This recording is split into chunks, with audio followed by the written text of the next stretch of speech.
go on forums for startups, blogs, where you can actually tell your story, show your products, and people may buy into it. Okay, because of time, I won't go into too much details. Crowdfunding is also another way that you can source funding online through technology.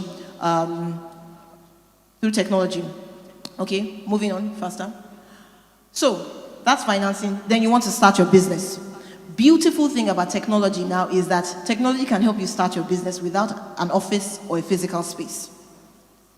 And that is one thing. I hear many women I talk to that want to start businesses, the first thing they're looking for an office, looking for a space. For many businesses, you don't need that, either for goods or for services.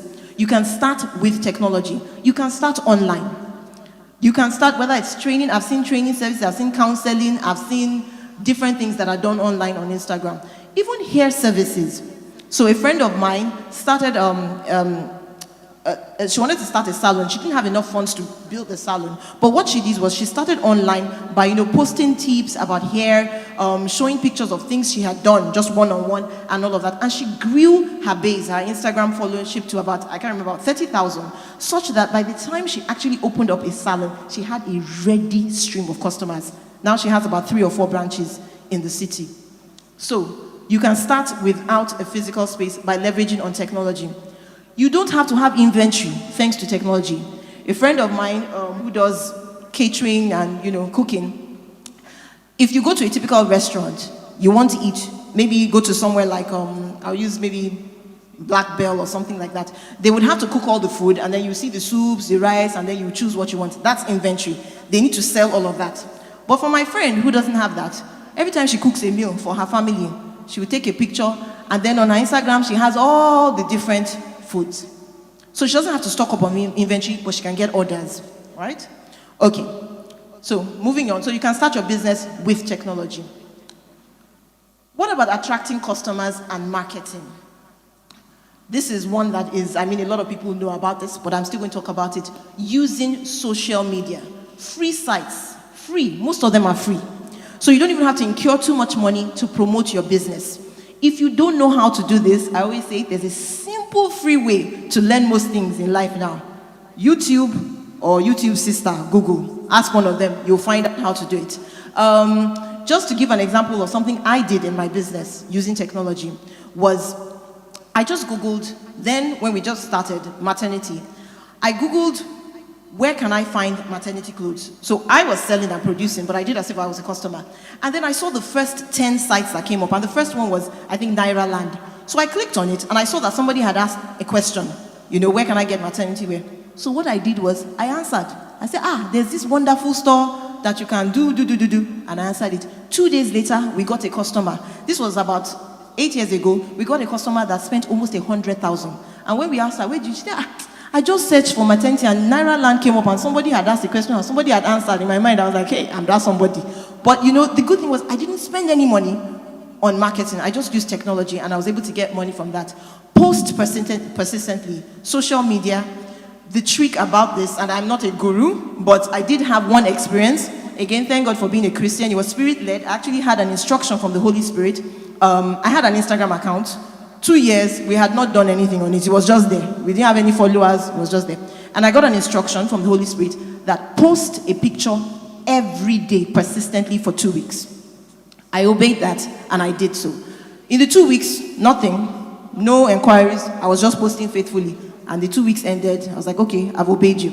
3 days after the 2 weeks, we started getting inquiries. And that was the turning point for the social media part of our business. We just started, it just blew up. So I learned from that, apart from the Spirit telling me, was persistent. So if you're using social media, don't get tired. Just continue posting, continue posting, continue posting. It's about getting your brand out there. Okay, I'm rushing now. So we talked about attracting. What about hiring employees or service providers? How can technology help you with this? Very simple. There are ways to find employees. There are online recruitment services.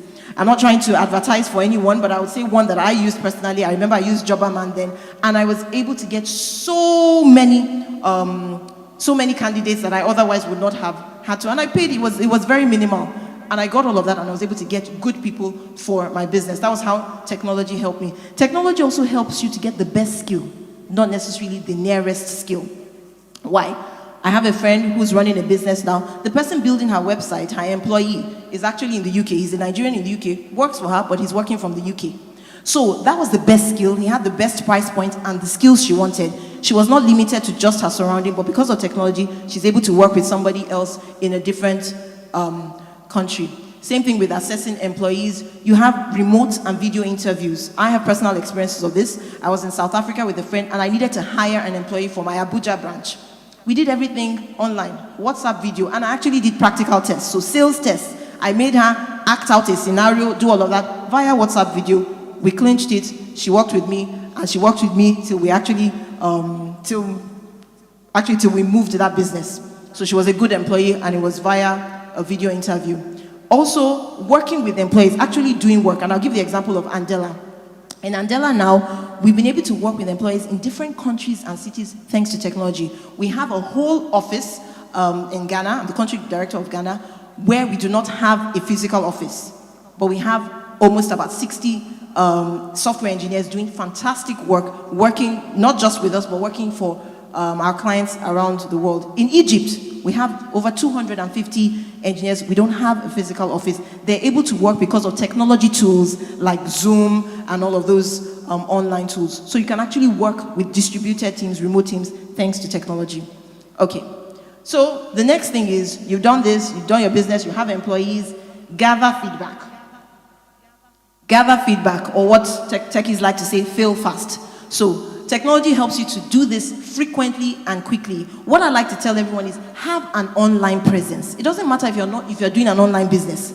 So some people feel like, I only need an Instagram if I'm selling something, or I need to be on Twitter it doesn't matter. Your business may not be an online business, but having a presence online makes people have an avenue to give feedback. So you're on Twitter, that's how they can tell you, oh, this business, oh, this person, and then you get the feedback, and you know what's working in your business or what needs to improve. So please have an online presence, even if your business is not an online business. Okay, moving on. All right, and finally, so we've done all of this. Scale. How do we scale? And what does it mean to scale? We always hear scale, scale, scale.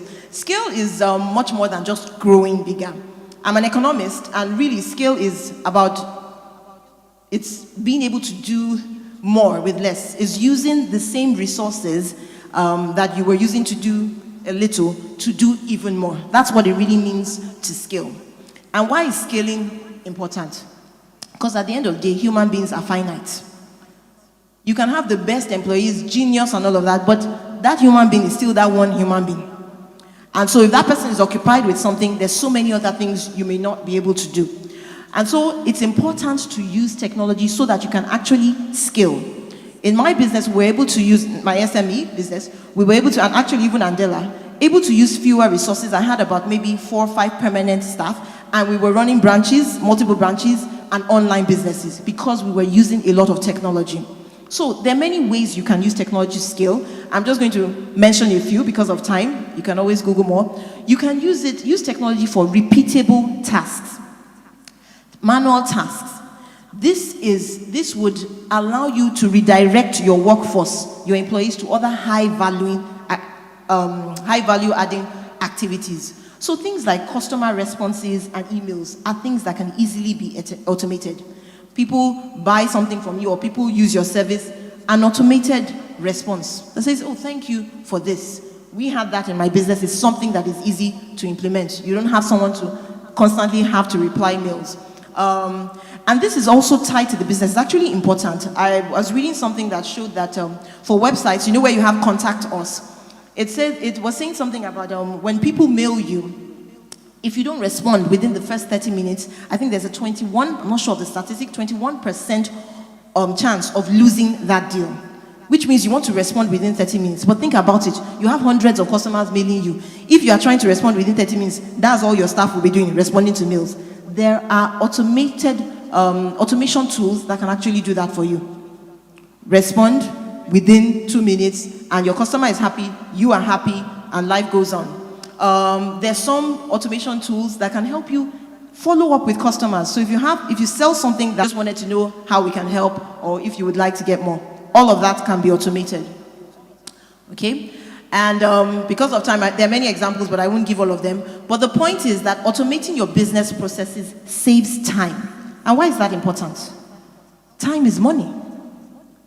And any business person, you really, really need to be conscious of that. Time is money, which means that the time you use for anything that you could have been using for something else, it's money wasted. That's why it's important to automate your business processes. Use technology to reach a larger customer base. I just gave the example of how Andela is in different countries and all of that using technology. That's how you scale. That's how you actually grow and reach other places. Technology.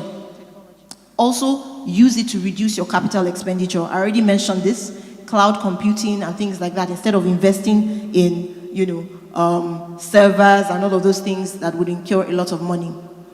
So those are some simple tools you can use to scale.